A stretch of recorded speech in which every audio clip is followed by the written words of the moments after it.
So most people mess up smooth camera movements in After Effects because they don't know how to use the 3D camera properly. When I started editing, I would always see these edits that look buttery smooth, but whenever I tried to do my keyframes, they looked jumpy and weird, and I didn't really understand what I was doing. And since every single year, more and more people are coming online trying to learn video editing, I had to make this video and show you exactly how I do smooth camera movement in After Effects, because if you don't know how to do this, you'll never make clean edits.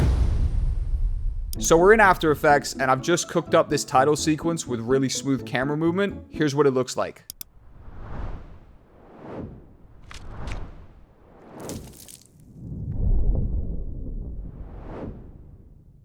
So this is just a simple title sequence in After Effects, but it looks super clean because of one simple trick. Null objects. One of the biggest mistakes beginners make when trying to animate the 3D camera in After Effects is animating the 3D camera directly. It's not enough to just add easy ease to your keyframes. If you do that, you're gonna get glitches like this, or at best, you'll get this weird stop-start feel, which looks horrible. So here's how you do it properly. We're gonna recreate this scene right here. First, I want you guys to come up to composition, press new composition, and let's go ahead and make a 4K 25 FPS new composition. Now press Ctrl T to get the text tool up, and I want to type out some text. And I want to make sure the text is centered, so I want you to click this button and press proportional grid so we can actually center our text. I've made 4 text layers. 1, 2, 3, 4, 5. 5. I've made 5 text layers. This text looks lit as fuck. We're gonna make all of these layers 3D.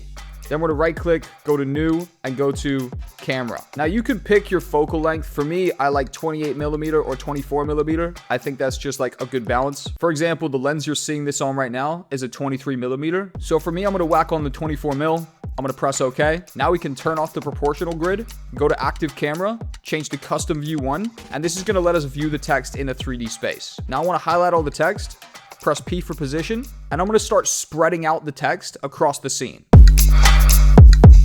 It doesn't matter if the text goes like off the screen because it'll still be able to be seen in the 3D space. So separate all the text out so it looks like this. Now I'm gonna go back to active camera, and you can see we've got all this text spread around in a 3D space. So now let's add some movement. I'm not gonna animate the 3D camera directly. Never touch the 3D camera. There's only 2 things I'm gonna do to the 3D camera, and you'll see those in a second. Right click, press new, go to null object. Take this little squiggly line here and link the camera to the null object. Bow! Oh yeah, make sure the null object is 3D. Now press P to bring up position, and watch this. When you animate the null object, the entire 3D camera moves as well. Oh yeah, oh yeah, oh yeah, oh yeah. So now with the null object, zoom the 3D camera in to like the ideal length you'd want your text. And here is the only 2 things we're gonna do with our 3D camera.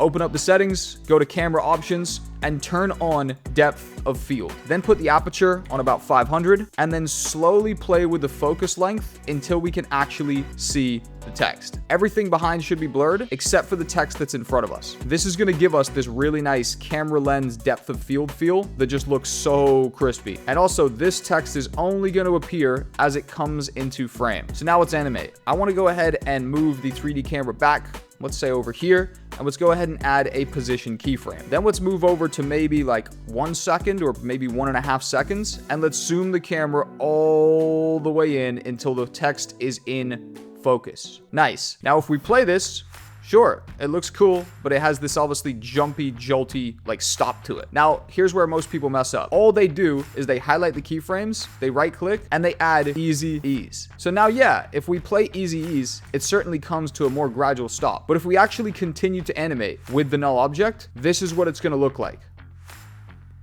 Horrible, but we don't want this stop-start effect. We want continuous smooth motion. So let's delete that, and you know what we do? We make another null object. Right click, new, null object, and now we're gonna link the first null object to the second null object. Boom. Now there's also something I want to show you with graphs that makes this even smoother, but we'll come back to that in a second once you see the power of multiple null objects. So with null object number 2, again, I'm going to make sure that it's 3D. I'm going to go to position, and I'm going to start the keyframe before the other keyframe is ended. With easy ease, the keyframe starts off fast and ends slow. The keyframe's slowing down at the end, which means if you add another keyframe after this on the same null object, it slows down and then speeds up again, which is why you get that jumpy stop-start effect. However, if we make another null object and start the keyframe before the previous one even ends, we can get a smooth motion effect. So we put the keyframe here before the previous one is ended, and we start to animate it. I'm going to zoom this in. I'm going to get the text so that it's in focus.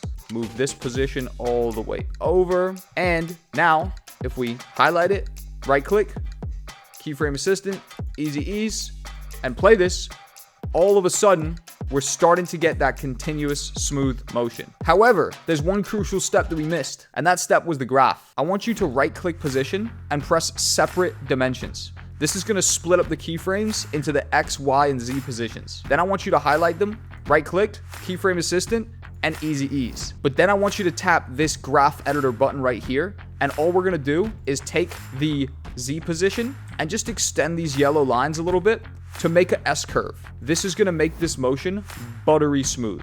Now I'm going to do the exact same thing to the null object 2. Right click, separate dimensions, highlight them, right click, keyframe assistant, easy ease, graph editor, and I'm going to take the two that we've actually animated and I'm going to turn them into an S curve. And I'm going to completely smooth that motion out. Now when we play this, it's looking buttery smooth and there's no stop start. And we're beginning to cook right now. By the way, if you're not in my Discord community, VP Academy, you're missing out big time. I have a 12-hour After Effects course and a 9-hour Premiere Pro course that teaches you how to be an absolute beast. We have live sessions every single week where we do editor feedback sessions, roast your edits, give you improvements, and make you better. There's also thousands of assets, sound effects packs, overlay packs, transition packs. This is all drag and drop assets that makes you a better editor without you actually having to learn those effects. And we do editing contests and give out cash prizes every single month, and 15 other editing courses on speed ramping, motion tracking, masking, rotoscoping, pretty much everything you need, all for just $9.99 a month. Click the link below to join, and I'll see you inside. So you guessed it, new null object, make it 3D, link null object 2 to null object 3, and we continue to animate text. Move this all the way over, zoom this bad boy in till it's in focus, right click, separate dimensions, highlight them all, turn them all into easy ease, open the graph editor, take the two that we've actually animated and make them into an S curve, play it again, and boom, boom, boom. You see how easy that is now? And there's no stop start jolty effect. Now we just repeat the process. Boom, boom, boom, boom. Whoa, hold on a minute. That was a little bit weird. I'm not too sure what happened there. I know why. I think we went a little bit too crazy on the S curve. So you got to be a little bit on the careful side. You see, that was an aggressive S. We want a nice, relaxed, chill S. So let's play this again. There we go. Okay, you see the difference? Now, final, new, null object, make it 3D, link null object 4 to null object 5, and you guys get the point at this point. We've animated the entire sequence, and it's looking clean. So what have we learned? Well, we need to stop animating the 3D camera directly. We need to only animate null objects, and in fact, build a complex network of null objects. And if you want to really butter it up, go into the graph editor and create an S curve. That is literally it. So yeah, that's the only thing you need to start creating super smooth 3D camera movement in After Effects. Hope this video helped, and if it did, join VP Academy, link down below. See you inside.